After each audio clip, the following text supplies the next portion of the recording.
Bonjour à tous, bienvenue dans Smart Job, l'émission Emploi RH de Bismart. Très heureux de vous retrouver en direct chaque jour, du lundi au vendredi. Dans Bien dans son job, on va s'intéresser au coaching classique, coaching, team building, mais pour les managers. On en parle dans quelques instants avec mon invité Working Progress, avec les invités de Welcome to the Jungle. Et si on osait la bienveillance, oui, la bienveillance dans l'entreprise, évidemment. On en parle avec Mathieu Amaré dans quelques secondes. Et puis dans le cercle RH, on va s'intéresser au télétravail. Tout le monde en parle, plébiscité par les salariés. Eh bien, il y a quand même évidemment des traces psychologiques des salariés qui se sentent abandonnés, isolés. On fera le point avec des spécialistes et des psychologues. Et puis dans Fenêtre sur l'emploi, changer de secteur d'activité. Est-ce que c'est possible en France ? Ben oui, on le verra à la fin de notre émission. Mais d'abord, avant de découvrir tous ces invités, le journal présenté par Cécilia Sévry. Bonjour Cécilia. Bonjour Arnaud, et on commence ce journal avec le secteur de l'assurance. AXA prévoit de recruter jusqu'à 5000 personnes d'ici 2020 en France. Une annonce hier dans un communiqué du groupe. Parmi ces offres de poste, 1300 commerciaux. Mais seule une petite partie de ces embauches se feront dans le cadre d'une création nette d'emplois, a précisé le groupe. Dans le détail, l'assureur propose plus de 500 postes d'agents d'assurance indépendants en vue d'intégrer le réseau des agents généraux. L'assureur prévoit aussi de pourvoir plus de 1700 postes pour les métiers de l'assurance, en priorité des profils d'actuaires, de souscripteurs et des personnes en charge de la gestion des sinistres. Et puis on poursuit ce journal avec une nouvelle estimation de l'INSEE publiée hier. Malgré une hausse de 16% au troisième trimestre, l'économie française devrait faire du surplace sur les 3 derniers mois de l'année. Un PIB en berne en raison des incertitudes sanitaires évidemment et des nouvelles restrictions. L'INSEE prévoit une récession de 9% pour l'ensemble de l'année. L'activité au quatrième trimestre devrait rester inférieure de 5% à son niveau de fin 2019. Enfin, le taux de chômage est revu à la hausse à 9,7% en fin d'année. Et puis on termine avec le projet de loi du financement de la sécurité sociale. Après consultation, la CFDT a porté un avis favorable au projet de loi. Une annonce dans un communiqué publié hier. Le syndicat a exprimé son soutien à la création d'une 5e branche de la sécurité sociale. La CFDT salue également les efforts financiers dans le cadre du Ségur de la santé, mais aussi le prolongement du congé paternité. Pour autant, le syndicat demeure déterminé à obtenir la création d'un fonds pour la reconnaissance de l'exposition au Covid-19. Mais l'UNOCAM et la Mutualité française s'opposent au projet de contribution financière des organismes complémentaires liés à la crise sanitaire. Voilà pour les informations d'aujourd'hui. Je vous laisse avec Arnaud Ardouin et ses invités.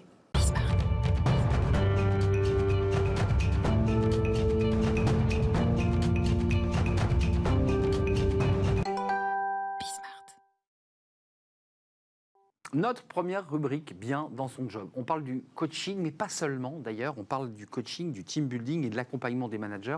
On le verra dans notre émission, le télétravail a évidemment bouleversé l'organisation et le travail des managers. On en parle avec notre invité, Laurie Amathieu. Merci d'être avec nous. Vous êtes à la tête, vous avez créé cette société Be Coach and Smile, je crois l'avoir bien dit. Vous êtes coach, vous avez vécu 15 ans dans le monde de l'entreprise, d'abord parce que vous avez été plongé dans le secteur de l'agroalimentaire. D'abord, une question personnelle, pourquoi avoir franchi comme ça la barrière, avoir quitté l'entreprise pour créer votre structure de coaching ? Ouais, ça parle de moi en fait. Quand j'étais en entreprise, au final, moi, ce qui a joué beaucoup sur ma motivation, ma performance, c'était bien sûr ma fiche de poste, mon job, mais aussi mon manager et mes collaborateurs autour de moi. Mauvaise expérience ? Non, très bonne expérience, mais au fond, on va se dire les choses. Il y a parfois des managers qui font plus confiance que d'autres. Et il y a parfois des raisons d'être d'une équipe où on avance ensemble vers un but commun. Et parfois, on est plus dans l'individuel. Et du coup, moi, fort de ça, j'ai voulu, quand je suis sortie de l'entreprise, accompagner plutôt les managers et les équipes à mieux collaborer ensemble. Alors, je l'évoquais en introduction, il y a le coaching, on va en parler, mais il y a aussi le team building. C'est parfois un peu moqué, d'ailleurs, le team building. On l'utilise comme ça, c'est une sorte de jeu, d'activité un peu sportive, de sortie ensemble.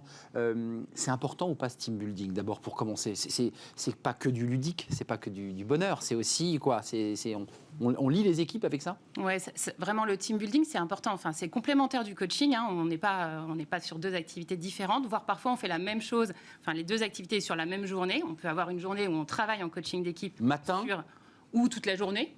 On peut travailler sur un peu les grains de sable dans l'équipe, les modes de fonctionnement ou nos forces. Et puis, on peut avoir un moment de team building qui est vraiment un moment où on refédère. C'est où on est ensemble, on partage un escape game, un karaoké, peu importe, là où vous êtes bon. Et puis, on est vraiment en train de créer du lien. Et c'est important aussi. Le coach, justement, puisqu'il y a un lien avec le coaching, fait des binômes dont il sait que ça serait pas mal de les remettre ensemble, de pouvoir les faire se retrouver, parce qu'il y a parfois des tensions très fortes. Oui, alors, dans les journées de coaching d'équipe, le coach ne fait pas grand-chose. Ça, c'est un avantage du coaching. Pas mal comme boulot. Oui, c'est bien. C'est pour ça que je l'ai choisi d'ailleurs. On dit en coaching que ce sont les coachés qui travaillent. Donc, c'est l'équipe qui travaille. C'est-à-dire, le coach va responsabiliser totalement. Le coach va dire à l'équipe, si vous avez des soucis, alors on va le mettre sur la table. Mais c'est vous qui mettez sur la table. C'est pas moi qui vais dire j'ai entendu. Donc, c'est à vous, en co-responsabilité, vous mettez sur la table. Et nous, en coach, en effet miroir, on les fait travailler dessus. Donc, on arrive à se dire, tiens, là, il y a un problème de collaboration. Qu'est-ce que vous faites? Qu'est-ce que ça dit de votre équipe? Est-ce que ça vous arrive souvent? Qu'est-ce que vous avez envie de mettre en place demain pour que ça change? Alors, il y a un lien très fort aussi avec la demande de la direction. J'imagine, on vous dit, voilà, là, j'ai cette équipe. J'ai aujourd'hui des difficultés parce qu'il y a des problèmes de personnalité, il y a des problèmes de tension, il y a des problèmes d'organisation. Ensuite, vous remontez tout ça. Comment ça se passe? Parce qu'il y a une notion de confidentialité. Parfois, on se confie à son coach, on dit des choses sur son responsable. C'est très, très sensible. Oui. En fait, c'est un peu en deux temps. En vrai, le coaching d'équipe, il démarre par une demande du manager ou de la RH, par rapport à ce que vous venez de dire justement, Arnaud.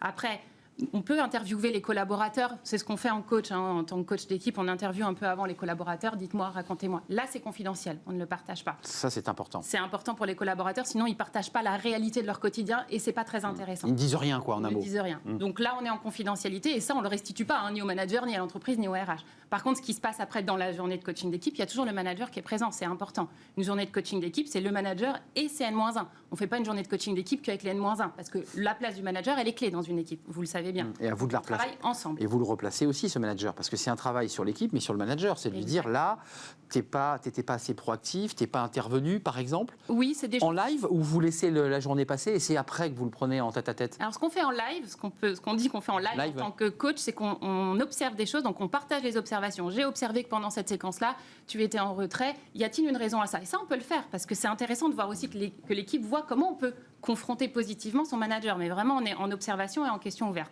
Après, on débrief après cette journée avec le manager. Et là, on est presque plus dans du coaching individuel de manager. Laurie, il y a un élément important, puisqu'on va l'évoquer aujourd'hui dans notre débat du cercle RH, il y a le télétravail, qui, depuis mars, s'est imposé dans la vie quotidienne de beaucoup de salariés et qui a dérégulé la relation entre le manager et le salarié, parce que c'était de la visio, parce que souvent le manager était plus dans la surveillance que dans la bienveillance.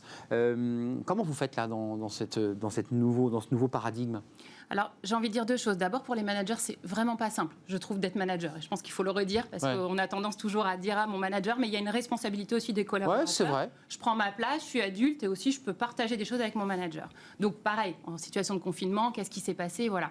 Après, on a accompagné des équipes, alors des managers, bien sûr, mais aussi des équipes à distance, en visio, parce qu'on n'avait pas le choix de faire autrement. C'était la demande de l'entreprise, Covid. C'était la demande même des managers de se dire, je sens que dans mon équipe, c'est difficile de créer du lien quand on est... Parce que vous dites, il y a un problème, le manager et l'équipe avec le confinement, mais dans l'équipe même, c'est-à-dire mon collègue que je ne vois plus, et même encore maintenant, aujourd'hui, parce qu'il y a quand même encore beaucoup de télétravail, bien donc sûr. Les équipes, elles ne se voient pas. Et on l'encourage, le gouvernement encourage au télétravail. Exactement. Du coup, vraiment, les demandes du moment, c'est vraiment, quand on fait des coachings d'équipe et qu'on se voit, c'est recréer du lien et du sens commun. C'est vraiment ça, la demande du moment. Et c'est lié au Covid. Team building, coaching. Comment vous définiriez votre action? Parce que c'est vrai que sur l'aspect purement pratique, on se dit que ça n'aboutit pas à une productivité supplémentaire. Qu'est-ce que vous évitez finalement? Des tensions, des conflits? Vous adoucissez pour faire avancer l'équipe dans le même sens? C'est ça? Ouais, on travaille vraiment sur la collaboration. Enfin, moi en tout cas. Votre méthodologie? Ma conviction à moi, ma méthodologie, c'est vraiment de travailler sur la collaboration dans l'équipe pour améliorer, on dit, la performance et le mieux-être au travail. Bien dans son job. On est en plein dedans. On est en plein dedans. C'est... Comment on fait pour que collectivement, on crée autre chose que juste, par exemple, Bismart, vous répondez, vous avez des objectifs d'audience. Mais au fond, vous, individuellement, toute l'équipe, qu'est-ce que vous produisez? Qu'est-ce qui fait que vous êtes tous ensemble et qu'aujourd'hui, vous avez des talents que vous pouvez mettre en commun et qui vont aller plus loin que ça? Moi, c'est ça qui m'intéresse de travailler en coaching d'équipe. Vous y avez vu des tensions, à la fois des managers qui vous ont verbalisé, au moment où vous les entendiez, leurs difficultés à trouver leur place dans l'organisation du télétravail? C'était dur pour eux? Oui, il y a eu les managers et qui étaient aussi eux-mêmes, bien sûr, de ma place. Et du coup, le temps que ça me prend aussi de faire du lien avec toute mon équipe. Et ils étaient aussi inquiets sur comment se sentaient les gens dans leurs équipes. Il y avait un enjeu de presque ouvrir la parole. Comment je fais pour questionner mon collaborateur en disant je sens que c'est pas OK pour toi en ce moment, je sens que c'est difficile, est-ce que tu veux m'en parler? Ça, c'est pas simple. On n'a pas trop l'habitude de faire ça dans les entreprises. On va se dire les choses, on est sur la performance, on avance, on a des réunions, ils ont des agendas très chargés. Donc, prendre le temps d'ouvrir la discussion sans jugement et de dire question ouverte, comment tu vas? Raconte-moi, est-ce qu'il y a des difficultés aujourd'hui auxquelles tu fais C'est très étrange. C'est très étrange, vous trouvez ça étrange? Non, je trouve ça étrange dans le sens où ça oblige le manager à user d'outils de psychologie qu'il n'avait pas forcément dans sa boîte à outils. Ça, c'est compliqué. C'est vrai, peut-être. C'est pas tant des outils de psychologie, ce qu'on parle, nous, c'est vraiment, finalement, c'est apprendre à communiquer et à écouter. Et l'écoute, en ce moment, particulièrement dans notre société globalement, sur tous les sujets. Ça tombe d'en haut, en général, c'est balancé d'en haut, tu fais ce qu'on te demande. Là, aujourd'hui, il faut qu'il y ait vraiment un échange, quoi. Un échange, exact. Et même le manager, avec ses collaborateurs, bien sûr, et dans l'équipe aussi. Et ça, c'est presque le plus compliqué, parce que quand on est en télétravail, en ce moment, on a tendance à revenir sur sa fiche de poste. Mais n'oublions pas, le collectif est puissant, le collectif peut créer plus que chaque individu. Le repli sur soi à cause du télétravail, qui est un autre enjeu. Créé en quelle année votre société? En 2019. 2019, c'est tout frais. C'est tout Donc frais. vous lancez, coach professionnel, Be Coach and Smile. Oui, je l'ai redit une deuxième fois dans les conditions parfaites du direct. Merci Laurie et Mathieu, bonne chance pour votre énergie, votre envie aussi d'accompagner ces équipes sur le terrain. Merci d'être venu dans notre émission dans Bien dans son job. La suite de nos programmes avec Working Progress, vous connaissez notre rendez-vous avec les invités de Welcome to the Jungle. On les découvre tout de suite. Retrouvez Work in Progress au cœur de Smart Job en partenariat avec Welcome to the Jungle.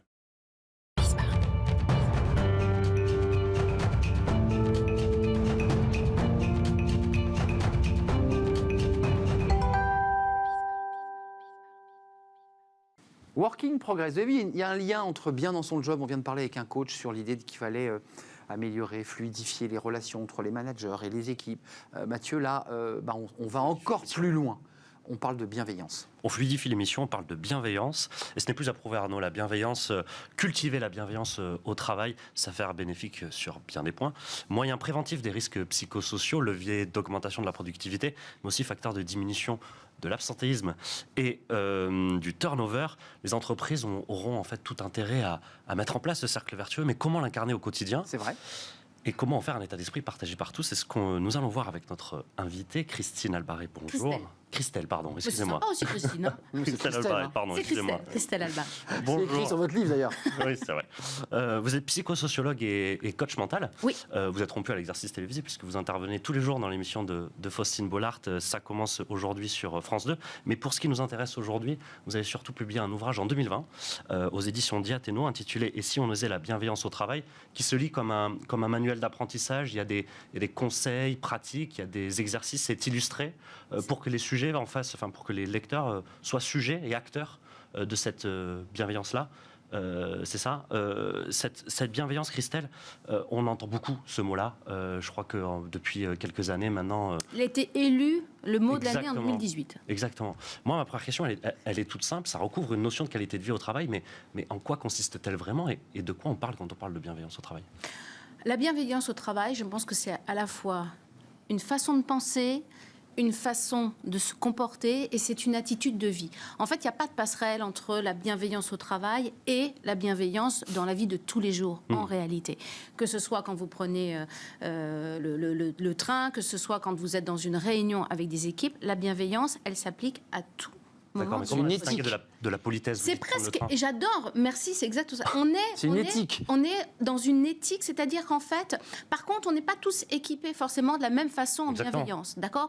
On n'a pas tous été élevés de la même façon, on n'a pas tous été dans le même environnement de vie, donc on ne peut pas demander à tout le monde, j'ai envie de dire, d'être au même niveau d'imprégnation de la bienveillance. Et justement, c'est ce que j'explique dans ce livre, c'est qu'elle s'applique à tous, c'est de permettre à chacun, quel que soit, j'ai envie de dire, notre niveau de compétence en termes de bienveillance, on va pouvoir pas à pas pouvoir avancer. Par contre, il y a tous une chose qu'on est capable de faire, c'est par exemple de prendre le temps de regarder quelqu'un dans les yeux, de lui dire bonjour, de demander de temps en temps juste comment ça va, mais attendre la suite du mot qui va derrière. Et pas partir. Comment ça va. Alors, en quoi Voilà. est-elle déterminante et ultra importante au travail, surtout aujourd'hui dans la situation actuelle où finalement les interactions sont virtuelles, sont compliquées. On vient de le voir avec Bien dans son job où les managers sont un peu perdus et doivent mettre en œuvre des facteurs psychologiques importants.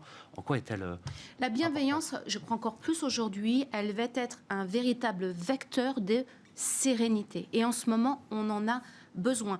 Dans des périodes d'urgence où on se renouvelle, on se réinvente en ce moment, on a besoin d'avoir un minimum de distance, de sérénité pour prendre des décisions, pour prendre de bonnes décisions. Et si on est exclusivement en urgence dans son cerveau, on va être dans la réaction immédiate et en fait, on ne va pas avoir la capacité à pouvoir avancer, à être innovant, notamment dans une entreprise, et aller dans la bonne direction. La bienveillance, ce sont des ingrédients qu'on peut tous mettre en œuvre au quotidien et qui vont nous permettre, à un moment donné, de retrouver les moyens d'être un minimum dans cette sérénité. Je m'arrête sur un mot que vous avez prononcé, c'est le mot cerveau. Dans votre introduction du livre, vous y revenez beaucoup, sur plusieurs pages. Vous faites même une visite du cerveau. En quoi bienveillance et cerveau sont liés? Et alors, comme je dis, vous savez, je suis psychosociologue, je suis coach, et moi, j'ai toujours été très pragmatique dans ma façon de pouvoir communiquer, faire avancer, quelles que soient les personnes, que ce soit les gens, mes patients, à la télé ou au sein de la clinique Santé que j'ai fondée. Et en réalité, le cerveau, si on ne comprend pas comment fonctionne notre cerveau, eh bien la façon dont je vais parler, m'exprimer avec vous, que je sois manager ou entre nous, ça ne fonctionnera pas. Parce que nous avons 4 façons de faire rentrer une information dans notre cerveau et qu'on ait envie d'aller plus loin. On a 4 façons. Soit la première façon, ça va être le quoi, de quelle façon. C'est-à-dire, si vous allez me dire, OK, c'est quoi Christelle la bienveillance? Il y a des personnes qui vont me dire, c'est quoi? Donc, si je réponds pas d'abord au quoi, le reste, ça sert à rien. Il y a des personnes qui vont dire, OK, mais moi, comment je fais? Donc, ça, c'est le côté et si. On passe à l'action. OK, d'abord, je vais vous expliquer comment on fait, puis après, je réexpliquerai le quoi. Il y a des personnes pour qui on a besoin de recettes. C'est quoi la méthode? Et il y a des personnes qui vont être dans le pourquoi. Pourquoi je serais bienveillant? Et bien dans ce livre, dans ce manuel, c'est des portes, différentes portes. En fait, chacun va ouvrir la porte, la première porte qui lui correspond pour lui, et après, il ira voir le reste. C'est finalement pas très différent des 5 W du journalisme. Du journalisme, pourquoi, etc. Exactement. Mais Christelle, là, si vous avez parlé du train, vous avez parlé de la vie, vous avez parlé du travail. Mais si on reste focalisé sur le travail. Aujourd'hui, je suis manager et je veux savoir comment mettre en place, quelles sont les bonnes pratiques pour mettre en place la bienveillance. Vous l'avez dit, c'est un mot quasiment valise, un mot élu de l'année, mais bon, un mot qu'on entend partout, à tort, à travers, qui est galvaudé peut-être un petit peu. Je ne sais pas quel est votre avis sur ça, mais... comment on lui explique, voilà, il faut que tu sois bienveillant. Qu'est-ce que ça veut dire? Quelles sont les bonnes pratiques à mettre en place? Mode d'emploi. Bienveillance, mode d'emploi. Il y a plusieurs choses. Déjà, premièrement, le mot bienveillant ne sera jamais galvaudé parce que de toute manière, à partir du moment qu'on l'utilise, même si on l'utilise mal, ça veut dire qu'on a envie d'en faire quelque chose. On est sur le chemin. Donc déjà, non-jugement. Premier élément de la bienveillance, ne pas se juger soi, ne pas juger l'autre. Ensuite, manager... Je ne vais pas m'arrêter là. Je ne suis pas d'accord. On demande toujours au manager d'être le premier maillon, celui qui est miraculeux, il doit tout faire. Non, j'en parle parce que c'est eux qui nous regardent. Mais bien entendu. Et vous avez raison. Et ce sont les premiers qui nous disent, mais OK, comment je fais? En réalité, dans la bienveillance, et c'est ce que j'explique dans mon livre, on est tous sujets et acteurs de la bienveillance. La première chose à faire, c'est pas d'attendre seulement de son manager, mais c'est aussi entre équipiers, entre collaborateurs, avec la direction, bien entendu. Si on a une direction qui est dans cette idée de bienveillance, ça va être beaucoup plus facile pour faire redescendre. Mais en réalité, ça peut venir du bas, du haut, sur les côtés, mais à tout endroit. Sois bienveillant et le bienveillant viendra à toi. Alors, il y a comme ça une forme de... je veux dire, si moi je donne, je reçois des choses. Il y a une première chose, et merci de le dire, parce que s'il y a une chose que j'explique vraiment dans ce livre, et que je donne vraiment des outils pour le faire, parce que c'est presque un outil de développement professionnel, en fait, pour soi comme pour les autres, c'est qu'en réalité, c'est très difficile de pratiquer la bienveillance avec l'autre si en réalité, on ne la pratique pas avec soi. Bah oui. Si je suis dans le jugement, si je ne m'estime pas, si je ne m'offre pas par exemple des moments de pause autres, comment je vais avoir la possibilité de le faire à l'autre? Ou alors, je vais donner à l'autre beaucoup plus que je ne me donne à moi, et au bout d'un moment, je vais en vouloir à l'autre de trop lui donner et de ne pas moi recevoir. Finalement, c'est réfréner des attitudes psychologiques qu'on a et tordre le cou à des idées reçues selon laquelle, par exemple, ce sont les méchants, les autoritaires, ceux qui essayent d'asseoir leur autorité qui réussissent.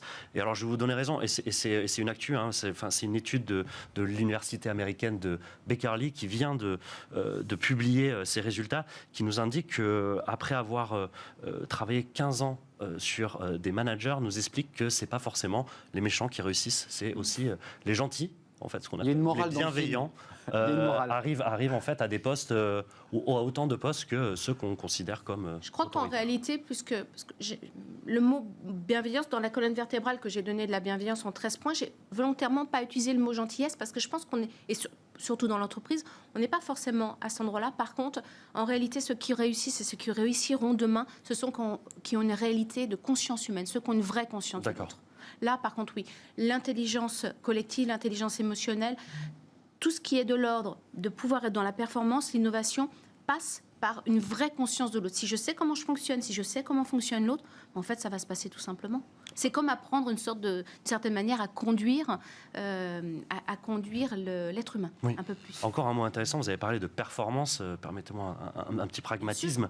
Quels sont les bénéfices d'une organisation bienveillante sur la performance? On le disait dans notre introduction, c'est quasi prouvé. Donc il y a des éléments, il y a des éléments de pondération, des éléments de mesure qui permettent de mesurer les bénéfices pour une organisation à cette bienveillance-là. Oui, il y a, je pense, alors, en parlant de bénéfices, je vais parler, ça va être bon pour l'innovation de l'entreprise. Si on est bienveillant, bien entendu, une entreprise, on dit toujours qu'une entreprise performante, elle va pouvoir s'asseoir sur, j'ai envie de dire, sur 6 niveaux. La première chose, c'est que pour pouvoir être performant, il faut avoir un environnement adapté et un bon environnement. Ensuite, il faut réfléchir au comportement de l'entreprise, au comportement individuel, au comportement collectif. Ensuite, il faut travailler ses capacités individuelles, les capacités collectives et celles qui vont vers l'extérieur. Il faut avoir des valeurs, des croyances, mais pas seulement sur le papier. Il faut les vivre au quotidien. Ensuite, et les faire vivre. C'est ça. Parce qu'il faut donner aussi des espaces pour les faire vivre. Ensuite, il y a une identité. Quelle est mon identité? Pareil, est-ce qu'elle corrobore? Et elle peut évoluer. On doit accepter aussi qu'elle peut évoluer. Ce qui était hier ne sera pas forcément demain. Et ensuite, le sens. Et c'est le dernier élément, mais ça devrait être le premier. Il est fondamental. C'est-à-dire qu'en fait, le sens dans une entreprise, pour qu'elle soit performante, c'est ce qui permet, en fait, la bienveillance, par exemple, c'est ce qui permet de donner du sens et donner du haut débit à l'entreprise. Juste d'un mot, je repose ma question autrement, parce que j'ai peut-être mal formulé tout à l'heure. Est-ce que tout ça ne part pas du haut de la pyramide? C'est-à-dire quand on a, et on le voit souvent, une entreprise, j'allais dire son âme, sa couleur même, elle part souvent de l'attitude de son manager, de son fondateur, de son dirigeant. Et quelque part, il y a une forme de ça percole, de ruissellement vers les collaborateurs et qui finalement sont un peu à l'image de celui qui l'a créé. Et si lui-même n'est pas bienveillant, c'est compliqué dans une entreprise. On sent qu'il y a un côté un peu orthogonal. Alors, ça va être plus compliqué. Alors, ça dépend de la taille de l'entreprise. Quand on est dans des petites structures ou des moyennes structures où l'identité de l'entreprise est donnée par son fondateur. C'est lui qui donne le là. C'est lui qui va donner le là. Par contre, les managers peuvent temporiser. C'est leur job de faire un peu les fesses. Donc, à eux d'être bienveillants. Voilà, c'est eux qui font le sandwich. Par contre, dans des plus grosses structures, quand on est dans des institutions ou autres, là, c'est véritablement la ligne managériale qui va pouvoir réellement insuffler un autre ton. Mais vous pensez que les gens peuvent changer? Parce qu'elle est intéressante, la question d'Arnaud. Quelqu'un qui a fondé sa carrière pendant 30 ans sur des valeurs d'autorité, quasiment messianique, d'aura, il va falloir que je sois autoritaire, il va falloir que j'impulse mes équipes parce que c'est ma façon de faire. Le capitaine. En lisant votre livre, vous pensez qu'il peut changer? Alors, je vais vous donner une anecdote. C'est un chef d'entreprise qui a été un jeune chef d'entreprise, qui a commencé très jeune, il avait moins de 19 ans, aujourd'hui il a 29 ans, et je l'ai eu il y a quelques jours au téléphone, il me disait: Christelle, aujourd'hui j'ai décidé d'être un chef d'entreprise humaniste. Humaniste. Il s'est levé le matin, il a décidé. C'est un cheminement, justement. Et il a grandi, quoi. On a travaillé, exactement. Et alors qu'avant, il avait été élevé, éduqué, préformaté comme ça, par les études, par la vie, en disant c'est la performance, c'est le résultat. Mais il y a une différence entre la performance et le résultat. Pour aller vers la performance, il y a un chemin. Le résultat, on regarde juste ce qui est là, on se trompe. Il y a réussir sa vie et réussir possible. dans la vie. Alors vous avez dit oui, mais les gens... il a quand même 10 ans de direction d'entreprise. Merci. Oui, c'est possible. Réussir sa vie, réussir dans la vie, c'est ça. Oui. Merci Christelle Albaret.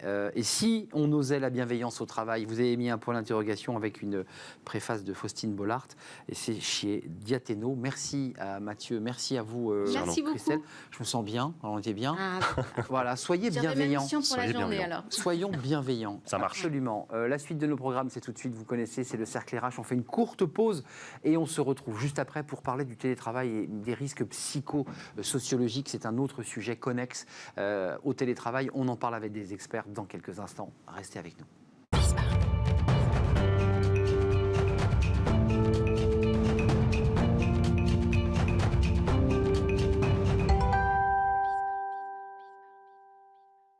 Le cercle RH, comme chaque jour, en direct dans l'émission Smart Job. On parle du télétravail, mais alors, je dirais, sur l'autre face de la pièce, on en a beaucoup parlé comme un élément plutôt positif, des salariés plutôt contents, qui ont plutôt dans les sondages plébiscité cette nouvelle forme de travail, avec une difficulté avec les managers, on y reviendra, parce que c'est évidemment, c'est un petit peu déréguler les organisations, puis on va s'intéresser aussi, et c'est important, il faut en parler, de ce sentiment d'isolement des collaborateurs qui, pour certains d'entre eux, se sont sentis isolés et par ailleurs ont senti la peur de perdre leur job, parce qu'on va y revenir, c'est aussi une angoisse très forte aujourd'hui chez les salariés.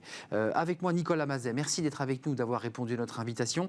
Directeur de dialogue et compétences avec un NES, qui est une structure spécialisée dans le conseil en management, et vous accompagnez les entreprises notamment sur ces questions, entre autres. Vous êtes le 5e réseau européen de services RH.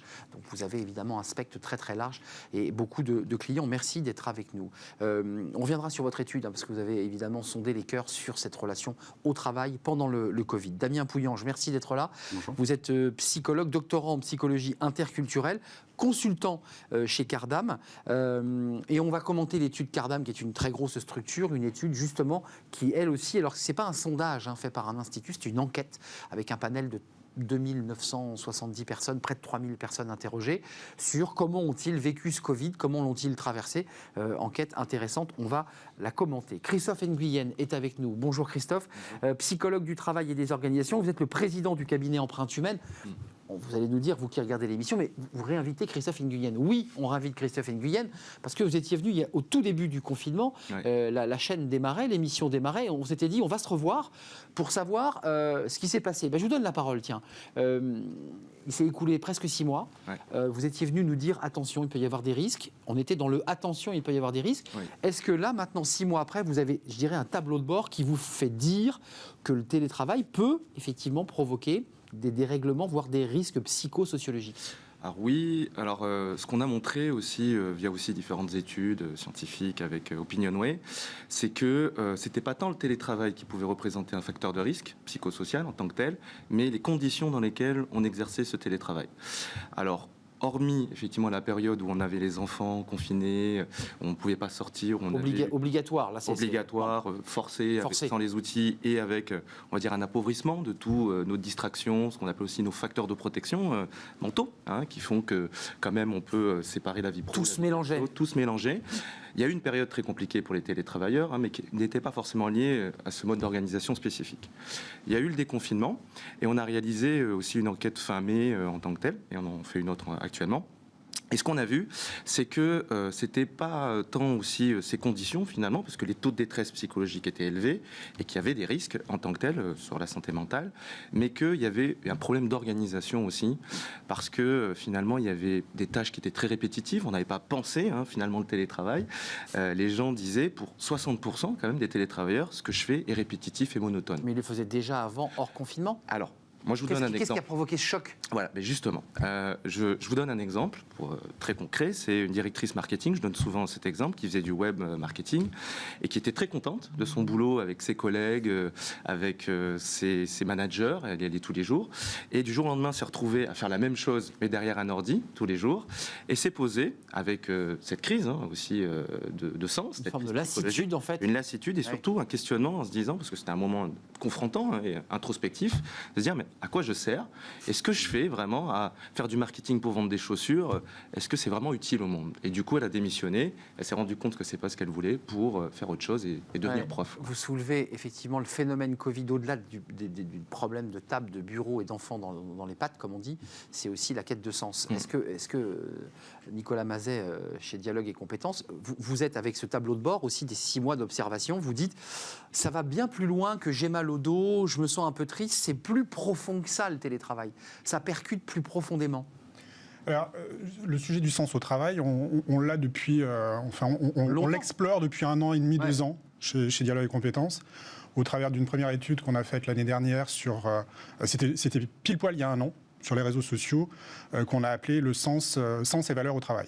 Donc, cette année, on veut la renouveler justement pour avoir un peu des comparatifs, des éléments comparatifs par rapport à ce qui s'est passé. Puis au-delà de la crise sanitaire qu'on a vécue, dans laquelle on est encore d'ailleurs aujourd'hui, le sujet nous paraissait intéressant de l'analyser au travers d'un baromètre récurrent. Et donc ? Alors, sur la période de crise sanitaire, il y a eu une accélération, en effet, je pense, de ce sujet du sens au travail. De la perte de sens. Oui, parce qu'on est un peu en recul, en fait. On se retrouve en recul. On est chez soi, on a le temps de regarder, d'observer peut-être un peu plus soi-même. Oui, et puis tout simplement, enfin, cette crise qui nous est tombée dessus interroge réellement sur la finalité de ce qu'on fait, de ce qu'on a envie de faire. Enfin, sur le sens de la vie, ouais, vraiment. Oui, sur le sens de la vie, mais tout à fait. Ouais. Je ne sais pas si c'est le fait d'avoir télétravaillé, d'avoir été confiné, qui nous a incité à nous... à nous réinterroger là-dessus. Je pense que c'était déjà en cours, mais il y a eu un phénomène d'accélération. C'est la même chose d'ailleurs sur le télétravail.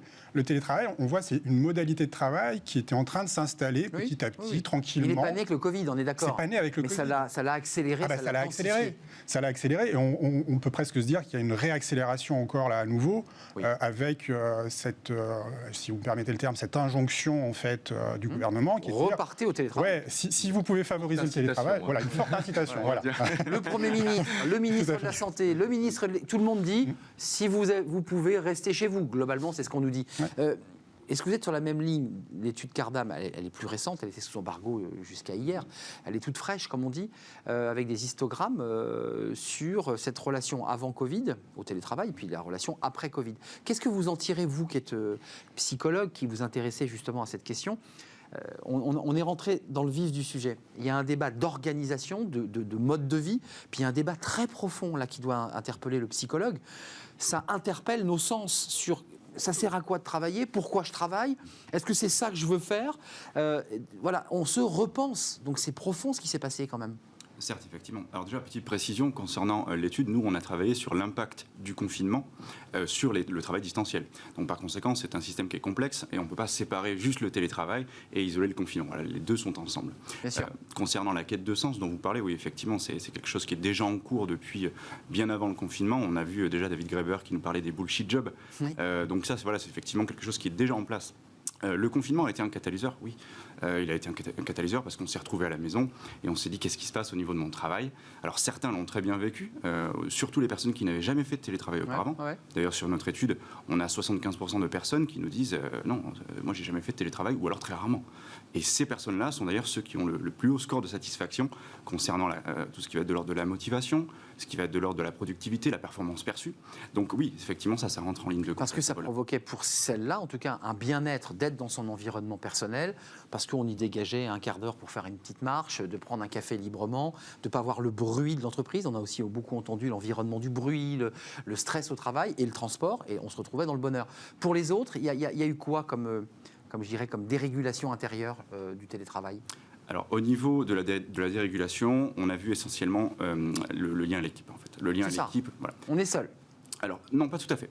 Nous, si vous voulez, on a observé un renforcement des liens de proximité avec l'équipe. C'est-à-dire l'équipe de travail, les liens ont été renforcés. En revanche, là où ça c'est un petit peu plus compliqué, c'est sur les liens aux autres équipes de travail. En fait, si vous voulez, le confinement, ça a créé ce sort de renfermement, mais les liens avec l'équipe sont restés quand même. Mais il faut aussi voir... Petit village gaulois, quoi. On faisait village gaulois. Oui, la métaphore est intéressante. Mais globalement, on peut se dire que aussi avec le déconfinement, et ça on remarque avec le fait qu'on a interrogé des répondants durant le confinement, et ensuite, après le déconfinement, eh bien on voit que cet effet s'estompe au fur et à mesure. C'est intéressant, ça, ce rapport au village gaulois. C'est-à-dire qu'il y a un sentiment, pour certains, peut-être me trompais-je, mais de solitude, mais il y a eu le sentiment qu'on se resserrait au niveau de son équipe, mais qu'on coupait les liens avec tout le reste. C'est-à-dire qu'on se tenait chaud, quoi, en quelque sorte. Alors, je ne suis pas tout à fait tout seul, en fait. Oui, tout à fait. Alors, il y a plusieurs explications. On a vu aussi que 4 télétravailleurs sur 10 attribuaient au télétravail leur isolement et que c'était un facteur important de détresse psychologique et du coup un frein à la résilience. C'est pas le sujet d'aujourd'hui, mais est-ce qu'on voit ? Si. Oui, bien sûr.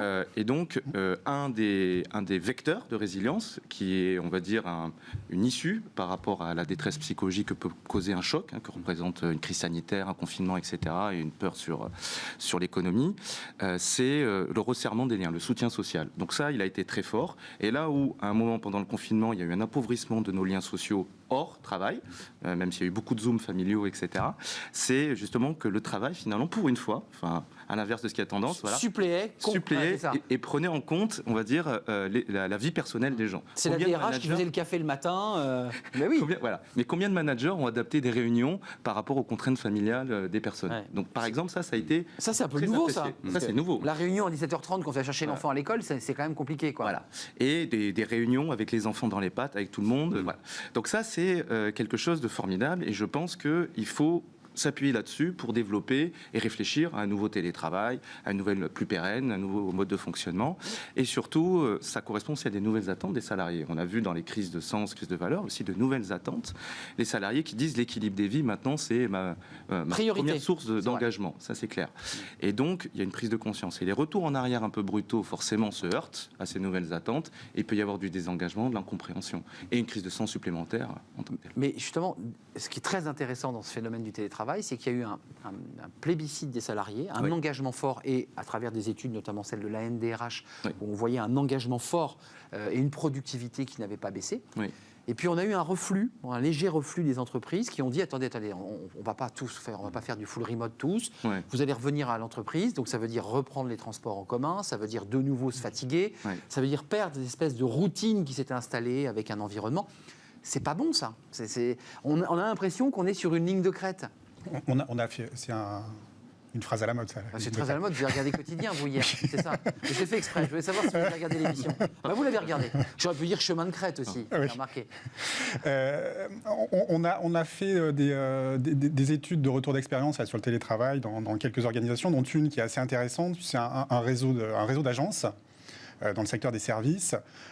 Une partie, en fait, des personnes ont télétravaillé. Elles ne l'avaient jamais fait avant. Puisque ce n'était pas une pratique installée dans l'entreprise. Une autre partie a continué à venir en agence et à venir travailler. Donc c'est intéressant, deux populations différentes. À observer. On a interrogé évidemment ceux qui ont télétravaillé sur avoir leur feedback, avoir leur retour d'expérience sur comment ils avaient vécu la situation. C'est assez partagé. Alors, le retour est positif, c'est plutôt mais il n'y a pas d'attente de se dire voilà, je veux poursuivre mon activité de cette manière-là. Quasiment en plein temps le full remote, à distance. Non, j'en veux pas. Voilà, et on voit entre les opérationnels qui sont en relation client de dire oui, c'est bien un jour par semaine, mais on est quand même dans quand même dans un travail qui nécessite du contact. Et en particulier ce contact avec le client, qui est quand même très compliqué à gérer à distance. Et puis, vous avez en effet ce qu'on va appeler les fonctions support, qui, elles, se disent, 3 jours par semaine, c'est possible. On a le constat mais je veux que c'est revenir possible. Dans l'entreprise. Mais de temps en temps, il faut quand même revenner dans l'entreprise. Mais dans votre étude, parce que vous avez fait aussi, pas un sondage, mais une petite étude, moi, ce qui m'a beaucoup marqué, et peut-être allez-vous le confirmer dans l'étude Cardam, c'est il y a la peur de l'isolement, et cette peur de l'isolement provoque aussi une angoisse de la perte d'emploi. C'est-à-dire que j'ai vu dans les items, il y avait plus de 30% des salariés qui disaient moi, en fait, j'ai peur de perdre mon job. Est-ce que vous y voyez un lien entre le fait d'être isolé, de ne plus être en lien avec sa hiérarchie, de ne plus être dans la mécanique de l'entreprise, et le sentiment que quand on est un peu isolé chez soi, loin des organisations, on perd un peu l'historique de l'entreprise, et on se dit je vais me retrouver sur le carreau. Il y a un peu de ça ? Oui, ça refait le lien, je pense, avec le sujet du sens. C'est-à-dire que mon métier avant était très tourné sur la relation. Si j'ai plus la relation, est-ce que ça a encore du sens de faire ce job ? Voilà. Bien sûr. Et puis, je pense quand même que on a aujourd'hui des personnes qui ont envie de revenir sur leur lieu de travail et de réintégrer l'équipe, le lien social. En fait. Bien sûr, évidemment. Donc, la peur de perdre l'emploi. Je ne veux pas éloigner le sujet du télétravail, mais on part du télétravail sur des problèmes d'organisation. Mais je lis dans les études diverses qu'il y a aussi une angoisse plus profonde encore sur le sens, mais sur la perte de l'emploi. Il y a une très forte angoisse de perte d'emploi. Est-ce que le télétravail a accentué cette angoisse ou pas ? Alors, c'est difficile à dire. Oui, c'est quand même assez compliqué à dire, puisque déjà l'étude n'est pas fondée sur ça. Mais néanmoins, ce qu'on peut voir, c'est que l'angoisse de perdre son travail, évidemment, tout le monde la partage. Et c'est aussi un changement de normalité, au final, un changement de normalité de sa propre vie. Concrètement, il y a des facteurs qui sont protecteurs, comme vous le disiez, et notamment ce qu'on a pu voir au niveau de l'étude, c'est essentiellement le soutien de la direction, qui a été perçu de manière extrêmement massive, à plus de 80% pour les collaborateurs, et également, nous avons un soutien de la part du manager, c'est-à-dire que autant manager que collaborateur vont dire que la relation managériale ne s'est pas détériorée. Donc tout ça, ça vient aussi se poser en contre, de manière à pouvoir proposer justement des facteurs de résilience. Comme on a un petit peu de temps, il y a quand même un vrai débat sur le télétravail. Vous avez vu que les partenaires sociaux sont autour de la table, ça fait un mois et demi, depuis le mois de juin. Alors, pas d'accord, un accord, peut-être un accord. Bref, une fumée blanche sortira peut-être dans quelques semaines. Il y a un vrai débat sur quel télétravail. Parce que là, on est déjà sur des entreprises qui disent, mais globalement, on va répercuter exactement les mêmes modes d'organisation, c'est-à-dire contrôle de pointage, quasiment la caméra sur l'ordinateur pour vérifier que vous êtes à votre poste. Je veux dire, si c'est celui-là qui s'installe, ça change quoi? Donc, enfin, le télétravail, il y a la notion de souplesse et d'agilité, et en même temps un peu de liberté. Si vous avez le côté je suis fliqué à l'entrée, à la sortie, au milieu, autant revenir dans l'entreprise. Oui. Bon, il y a plusieurs sujets. C'est vrai que ça heurte aussi les questions de droit à la déconnexion, de droit du travail, de contrôle du temps. Donc, c'est des sujets sérieux et qui se heurtent au droit. Donc, il faut aussi le travailler de façon intelligente et avec un dialogue social qui, je pense, doit être au plus près du travail aussi.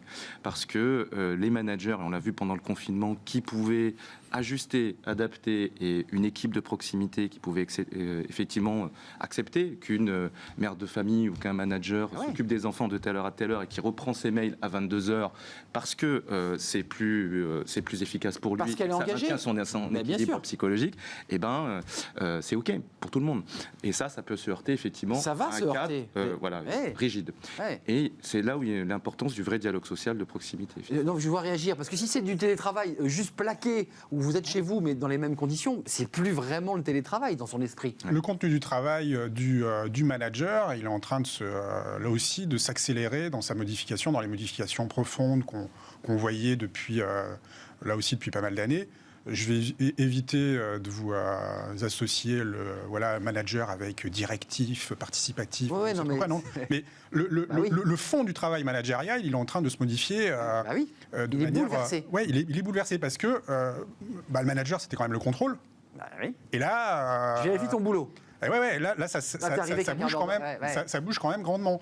Alors, le manager, il y trouve aussi son intérêt. J'ai des gens qui sont plus disponibles. Moi, j'étais assez impressionné par les résultats de nos sondages sur la disponibilité, la réactivité plus grande des collaborateurs. Alors, donc l'engagement, c'est l'engagement là. Donc l'engagement. Le sujet de la productivité, là déjà, il y aurait plus de choses à dire. J'ai vu que vous faisiez la moue. Non, ça, en tout cas, sur la perception du management, elle n'est pas aussi flagrante que ça, de dire qu'on a gagné en productivité. On n'a pas baissé, alors. Ouais. C'est la ligne de partagé. crête. C'est la ligne de crête. C'est la fameuse ligne de crête. Notre fameuse ligne de crête. Qu'est-ce que vous en pensez de cette question? Parce que le psychologue que vous êtes, le doctorant, ça l'interpelle cette question. Si c'est du plaquage, j'ai même vu d'ailleurs qu'il y avait l'idée de faire du coworking, c'est-à-dire permettre à des collaborateurs de non plus travailler chez eux pour 1000 raisons, mais d'aller dans des espaces coworking, des petits espaces. Et que là, les entreprises de coworking, j'ai lu une interview intéressante, on leur demandait de noter les entrées et les sorties des salariés. Donc on suppléait aux gérants du coworking les entrées et sorties des collaborateurs. En fait, on replaque des modes organisationnels que les collaborateurs ne voulaient plus. Ça, c'est difficile, ça. Oui, effectivement. La manière dont on peut le comprendre, et notamment en psychologie interculturelle, c'est au niveau de la culture d'entreprise et de la culture organisationnelle au final. Si vous voulez, le télétravail va véhiculer des valeurs. Ces valeurs font partie d'un système d'ensemble. Les entreprises, à l'heure actuelle, ont un système de valeurs qui leur appartiennent. Et si vous voulez, la rencontre entre ces deux systèmes de valeurs, parfois, est un petit peu chaotique. D'accord ? On a des écarts de valeurs qui sont parfois assez importants. Et l'idée, c'est de se dire que sur le contrôle managérial, par exemple, vous avez entièrement raison.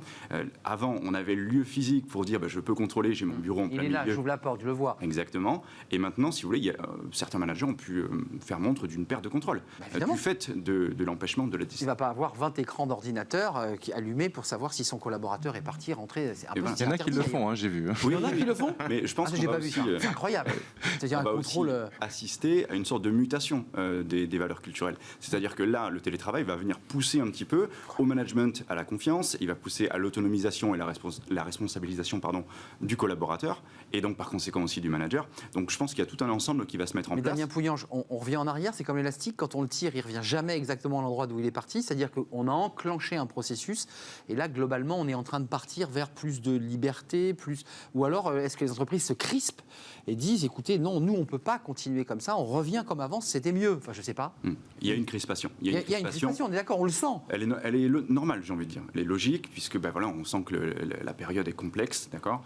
Mais l'idée, c'est de se dire qu'il faut le voir d'un côté de métabolisation. C'est-à-dire que nous avons des valeurs qui vont s'enclencher les unes aux autres, et au fur et à mesure, les entreprises vont recréer une identité grâce justement à cette notion de culture d'entreprise, mais aussi par rapport aux managers qui vont pouvoir faire des formations aussi sur le management à distance, mais ce n'est pas uniquement un effort des managers, c'est aussi un effort collectif. J'ai vu un chercheur d'ailleurs qui disait à la télévision hier que le Covid avait fait des réformes que personne n'avait osé entreprendre, engager, et le télétravail en fait partie, parce que c'était quelque chose qui était enclenché, mais vous deviez le vivre, il y avait des résistances dans l'entreprise à l'époque. Complètement. Ça passait pas, ça passait un peu, mais pas trop. Sur ce sujet en particulier, en effet, des nouvelles formes de travail, des nouvelles manières de travailler. Moi, je croyais beaucoup au coworking avant le confinement. Là, je ne sais pas ce qu'il en est, si c'est quelque chose qui va revenir un peu d'actualité, mais je trouvais que c'était un format intéressant pour les entreprises et pour les salariés. Mais là, oui, on a une accélération et des réformes qui se font de manière... alors naturel, je ne sais pas si on peut dire ça, parce que je confirme, il y a en effet des crispations qui peuvent se naître dans certaines entreprises, surtout celles qui n'avaient jamais été confrontées à ce sujet du télétravail. C'est pas leur culture du tout. Et puis, ce n'était pas un besoin. Je vais même plus loin, ce n'était pas forcément un besoin.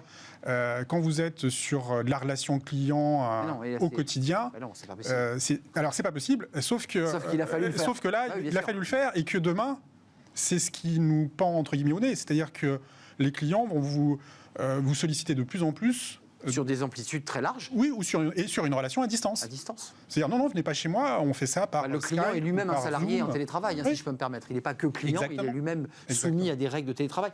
Avant de nous quitter, je voulais avoir un petit diagnostic du cabinet que vous représentez. Les patients, les salariés qui sont venus vous voir, les entreprises qui vous ont consulté, c'était pour le télétravail ou pour d'autres sujets par ailleurs? C'est plus largement que cela. Plus large. Effectivement, c'était sur le télétravail, sa mise en place, comment prendre en compte la question du bien-être et la question de la culture et du lien de l'entreprise. Et des liens entre les deux valeurs. Voilà. Et comment on fait avec ce retour dans les locaux qui exacerbe des tensions entre ceux qui étaient en télétravail et d'autres non, qui a créé une certaine forme de fracture dans l'entreprise. Ça, on n'en a pas parlé. Et ça, ça a été un vrai sujet. Donc toi, tu es resté chez toi, moi j'étais au boulot. En première ligne, et toi, tu étais en troisième ligne. Et des managers qui culpabilisaient de ne pas être sur le terrain avec leur gars ou leur équipe. Donc, on a eu tout un tas de choses. Beaucoup de sujets de harcèlement, beaucoup de sujets de tension qui étaient couverts par rapport à cette situation. Et qui ont émergé, qui ont explosé à l'occasion du Covid. Ouais. Et parce qu'il y a aussi effectivement une attention plus forte et d'exigence plus forte d'avoir un climat de travail qui soit sain. Et je voudrais, juste pour finir, dire que effectivement les entreprises sont en train de pivoter par rapport à leur stratégie. Je pense qu'aussi aussi une forme de résilience économique, de faire avec le Covid. Et les salariés aussi sont en train de pivoter psychologiquement. Et il va falloir pivoter les politiques de qualité de vie au travail. On voit que tout ce qui est autour du pomme, carotte, vélo, tout ce qui est autour du sport en entreprise, pomme, carotte, vélo, je la garde. Vous voyez, des bananes qu'on offre aux salariés ou des choses, c'est gadget, quoi. On le voit bien. C'est bien, mais ça suffit pas. C'est bien, mais je pense que l'argent qu'on met là-dedans pourrait être mis sur d'autres sujets de fond. Vraiment le fond sur le quoi? Le bien-être sur pour le travail. Le travail. Le travail en tant que tel, le repenser, écouter les salariés, ce qui se passe, parce qu'il y a des vrais mouvements psychologiques et des nouvelles attentes qui sont là. Oui, vous le disiez. Qui se matérialisent par l'appétence au télétravail, peut-être un peu romantisé, on est bien d'accord. Et puis surtout, les gens acceptent des choses aujourd'hui ça fait quelques mois. Mais on va voir au bout d'un an. Sur la durée. Si ça dure. C'est pas durable, les conditions qui existent là. Donc on voit bien que c'est à prendre en compte aussi. Donc il faut qu'il y ait ce dialogue, il faut qu'il y ait des outils et des moyens mis en œuvre et un engagement de la direction. Nicolas Mazel, l'avenir, vous qui avez une vue aussi avec des entreprises, beaucoup de clients, on en est où là si on se projette en une minute? Là, on a le sujet quand même de la crise économique qui se pose profondément. Moi, je pense que les résultats que vous évoquiez tout à l'heure là, sur les différentes enquêtes qu'on a pu faire ou vous avez pu réaliser. Crise sociale, crise économique. C'est la crainte de la crise sociale. Elle a pour moi rien à voir avec le télétravail. C'est tout simplement la crise sanitaire qui a des conséquences économiques. Dont je ne sais pas si on les perçoit encore sur le plan, ce qui moi, entre guillemets, m'intéresse, c'est-à-dire le plan de l'accompagnement des collaborateurs à retrouver un autre emploi suite à un licenciement. On n'est pas encore là-dessus. De la gestion des plans de sauvegarde de l'emploi liés en effet à cette situation de là, c'est la gestation Mais on est en pleine gestation, en pleine négociation. De CPSE, du montage des argumentaires économiques liés à ce type de situation. Donc, mais le télétravail n'est pas une piste. Ça arrive demain, ça. Le télétravail est connexe. Pour vous, c'est pas une piste avant de nous quitter. Il n'y a pas l'idée d'un rebond économique grâce à cette nouvelle organisation du travail, à ce télétravail. Ça serait un rêve, ça serait romantique. Ça serait romantique, oui. Ça serait romantique. Je vois pas en quoi ça injecterait une performance économique nouvelle. Oui. Et des nouveaux clients, et de nouveaux débouchés, bien sûr. Bon. Dans certains secteurs d'activité, oui. Peut-être dans le conseil, oui. On vous réinvitera. C'est pas une phrase vide. C'est intéressant de faire un suivi assez précis de ce qui se passe tous les 6 mois, parce qu'effectivement, il faudra voir sur la durée. Christophe Nguyen, merci d'être venu sur notre plateau. Psychologue du travail, des organisations, président du cabinet Empreinte Humaine. Merci à Nicolas Mazet, directeur de Dialogue et Compétences, 5e réseau européen de services RH. Merci d'être venu. Et Damien Pouillange, psychologue, doctorant, et à l'origine, vous avez travaillé sur cette étude chez Cardam, justement, étude à découvrir sur le site de Cardam. Elle n'est plus sous embargo, donc vous pouvez la découvrir. Ce sont de très beaux histogrammes. Vous allez voir, elle est très très bien faite, cette étude. Restez avec nous. C'est bientôt la fin, mais pas encore. Fenêtre sur l'emploi, d'ailleurs, on l'évoquait avec Nicolas Mazet. Est-ce qu'on peut changer de voie ici, comme ça, en France, passer d'un métier à un autre? Est-ce que c'est possible? On dit que c'est compliqué en France. Peut-être pas. On en parle tout de suite.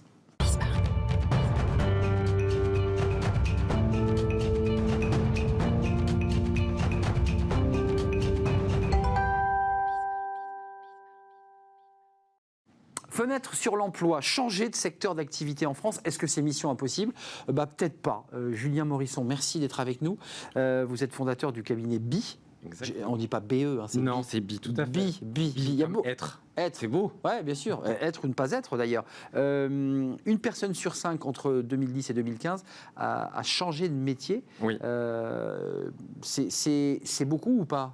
J'arrive pas à le situer. C'est bien, ça, cette proportion? Alors, c'est plutôt bien. Je dirais que là, on parle beaucoup de reconversion parce que dans le contexte actuel, comme c'était abordé par le passé, il y a beaucoup de questions qui se posent. Et entre, effectivement, la dernière décennie, on a eu des demandes de reconversion.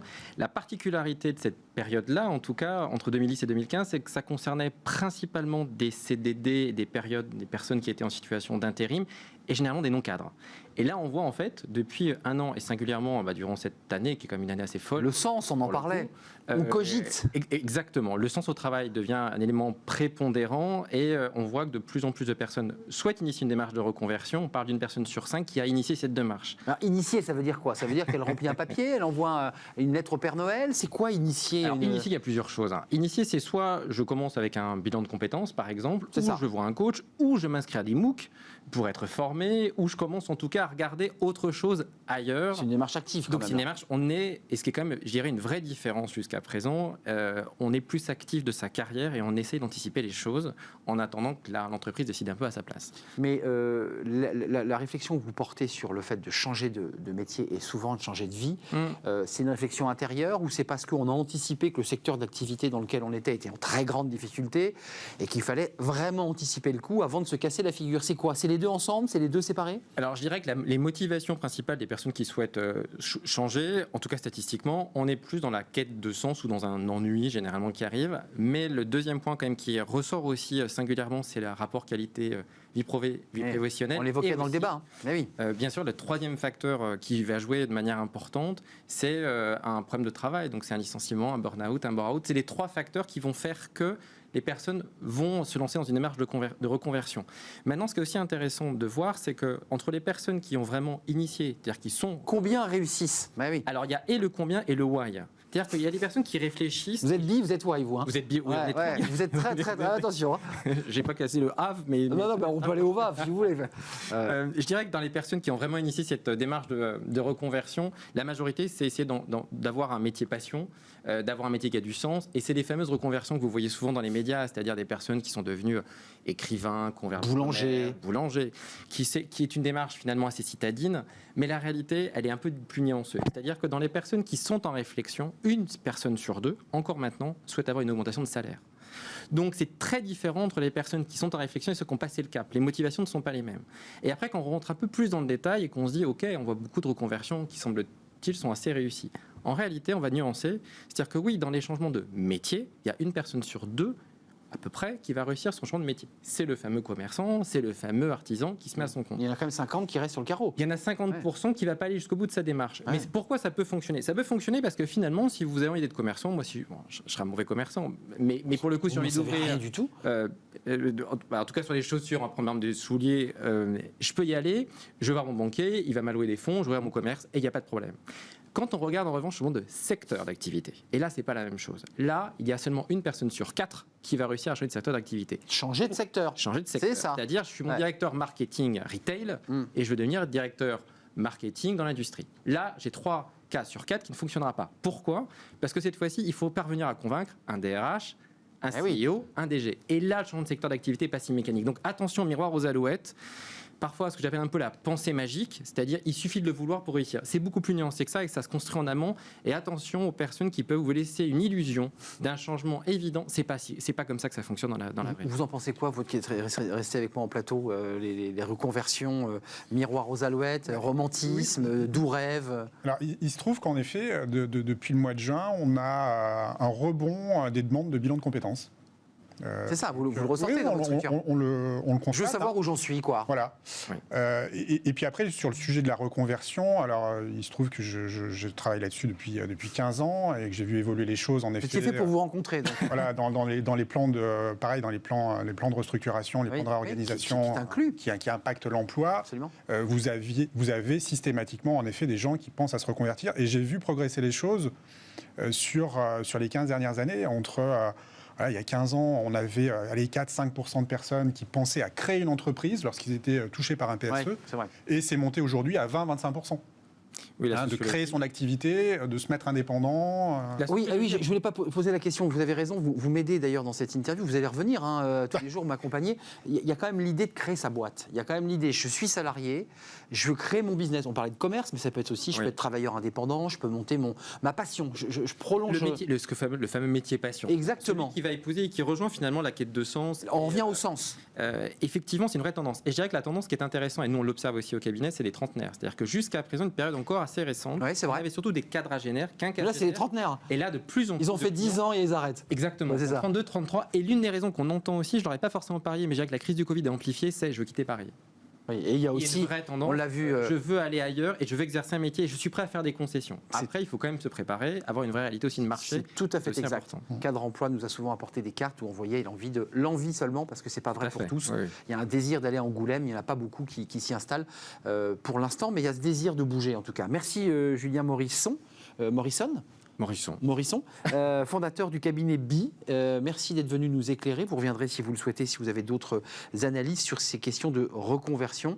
Elles sont possibles, mais attention, il y a quand même pas mal de mais. Merci à Nicolas Mazet, merci à Damien Pouillange de m'avoir accompagné jusqu'à la fin de cette émission. C'est un vrai plaisir. On se retrouve demain.